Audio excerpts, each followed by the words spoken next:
The thing about leftists, which you could call them liberals, but they're not really liberal, they're really constrictive. You could call them Democrats, but they believe more in a all-powerful state and all-powerful government rather than democracy. You could call them social justice warriors, but what they're doing is not social, and it's not justice, and it's not based on truth or real justice. But the thing about leftists, because they are on the left, is that they're living in the past. They're living, they're choosing to live out of touch with reality. They're choosing to live, 6 months, 12 months, 16 months behind the times on the news. We have events happening now, but they're not acknowledging it. They're trying to avoid admitting that any of it is happening.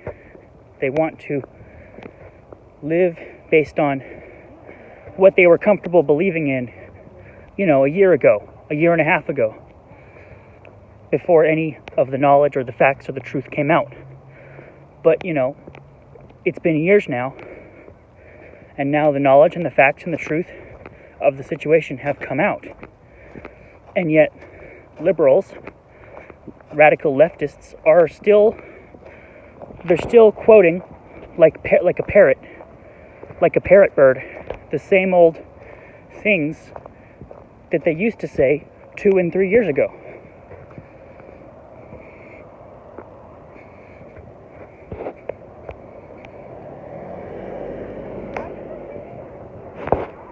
And those things that they're saying are still just as mistaken. They're still just as incorrect, just as false. They're just as much lies now as they were 2 and 3 years ago. But now everybody knows it, except for the people who don't want to know it, which unfortunately is the majority of the leftist community.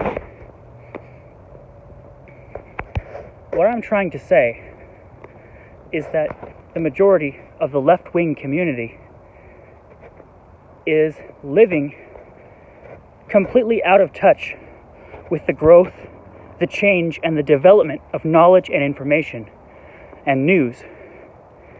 They don't know, and it seems that they don't want to know, and they get mad at anybody who tries to tell them anything new that has been learned.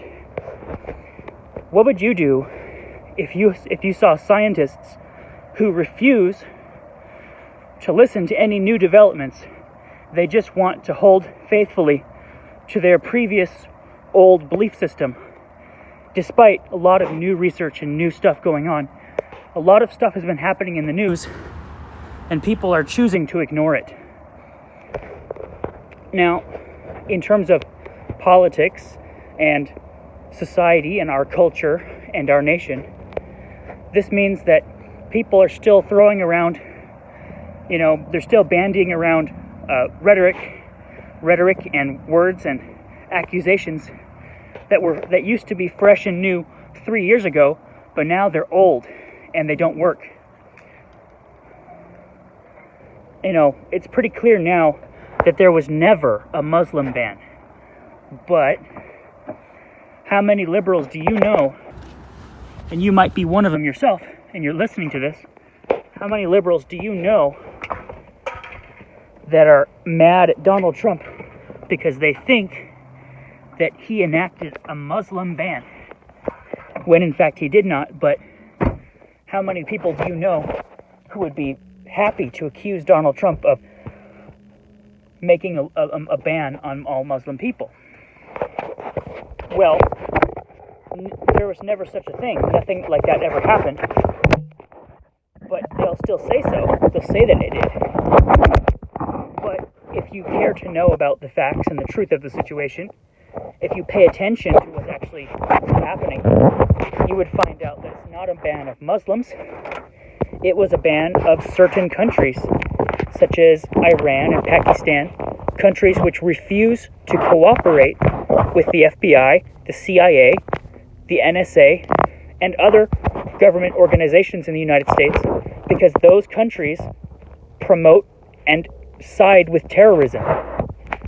Those countries refuse to investigate and reveal the identities of terrorists and jihadis. And so Donald Trump said, well, Pakistan is not going to help us identify and prevent terrorism. They're actually trying to help terrorism, so we're not going to allow Pakistanis to come into America until we can try to be more strict, be more strong.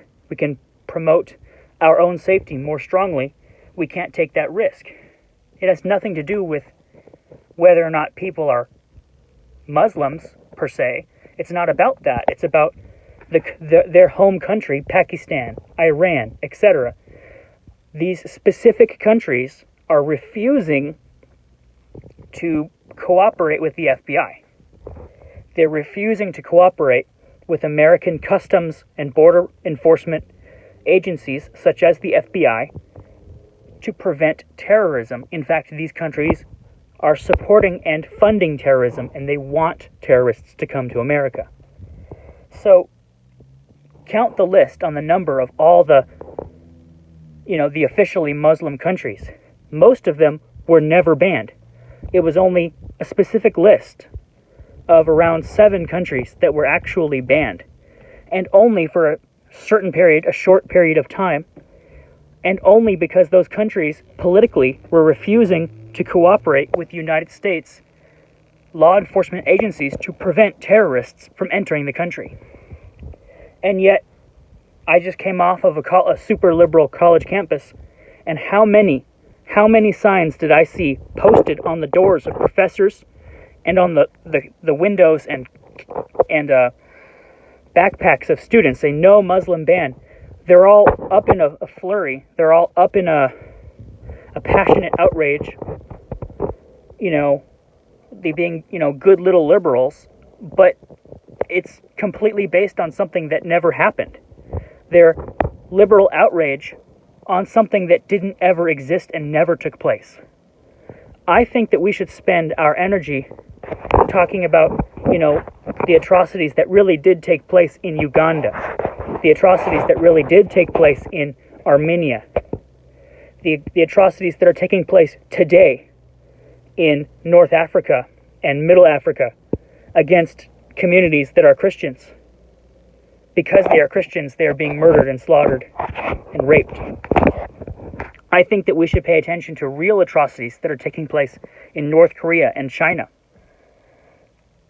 But somehow all these super good little liberal college professors and students wearing pink backpacks and pink hats, so they're worried about a Muslim ban, but there was never a Muslim ban. Muslims have never been banned from the United States of America in the entire history of the United States of America. And especially not during Donald Trump. It never happened. It's fake history. It's fake news, it's fake rhetoric, but it's also fake history. And there's fake morals, fake philosophy, fake stories. It's made up. It's completely imaginary. And the fact is, this is only the tip of the iceberg. There's so many things that are, they just accusations that get thrown around, but they're based on things that aren't true. And we knew that they weren't true about 1 month after the accusation first came out. We knew that those boys on a school trip from the Catholic school, they weren't doing anything wrong. In fact, they were defending themselves from a large number of hecklers that were attacking and harassing them. In fact, they were, being very polite and good, and they were chanting school, spirit cheers, just because they were on a field trip, and then hecklers started attacking them and criticizing them. So they were defensive, they were innocent, they never attacked or criticized anyone. But it's a fake news story, it's not real. But how many people who are liberal, left-wing liberals, they're still angry about the Catholic school kids, and they still want revenge and justice, but they're going around waving signs about it, but it's not even true. The thing about it is that liberals are living years and months and years in the past. They can't move forward in time from the point in time when they heard a news story 3 years ago. Their mind, their psyche, their awareness of the world, their connection with reality, the place where they are, the place that they're in their mind, has not changed. Their knowledge has not grown for 1, 2, and 3 years. For months and years of time, they haven't moved past that point. They refuse to learn what's happening today. They're not paying attention to the news because the story is not going their way. The story isn't saying the narrative, the propaganda outcome that they want it to say. And so they're purposefully not listening to the news, and they are purposefully not looking deeper into the issue because they don't want to have their ideas changed, influenced, or challenged. And that's why I think that we should dismiss left-wing democratic socialism. We should dismiss the Democrat Party, the socialist left-wing, whatever you want to call them, because they are deliberately living in ignorance, and they are deliberately living on lies. They are deliberately choosing to live based on lies about things that didn't even happen, that were not even real, that never took place, in order to falsely accuse and to impugn, to throw mud, to slander people, to falsely accuse people of things that they never did, in order to destroy them politically so that they can get what they want, so that they can get social political power. And I think it is never right to falsely accuse someone in order to destroy them so that you can get something that you want. If that's political power or social influence or money or whatever, it's never right. It's always wrong. And that is exactly what radical left-wing democratic, socialist, leftist, democratic, fascist Democrats, SJW, I call them social injustice warriors, because they are not trying to pursue truth and real justice. I would have to go more deeply into that, but they're basically telling lies and promoting injustice, and they're not defending any particular minority group. In fact, they are abusing minority groups if they happen to be conservatives. They're racistly assuming that everyone who's a minority group, or so-called minority group, has to be on their side, or else you're evil. How many black conservatives, how many Polynesian conservatives, how many Filipino conservatives, how many Latino conservatives have been accused of being so-called racists and white supremacists, even though they're black, because they support the NRA or they support Donald Trump? You know, people who wear red MAGA hats get refused they refuse you service at restaurants, and they refuse you service at, Uber drivers. But people who wear a pink hat would never experience that, because there's a double standard, and it's modern racism. But modern racism is not against any particular color. It's against people who refuse to be Democrats. And that has always been the way ever since the Democrats had slavery plantations, ever since the Democrat Party was the slave-holding party of racism and Jim Crow, which they have always been, and the Democrats never changed. They have always been the party of racism and slavery. And now they're not able to force you to be slaves, but they damn well expect that you had better vote for Democrats, or else you're out and they hate you. And many black people and many people of various nationalities, they continue to vote for the Democrats to help the Democrat plantation, because it is socially demanded and expected and indoctrinated propaganda that you have to do it. It's the plantation. It's the Democrat plantation all over again. God bless. Candosi. Thanks for listening.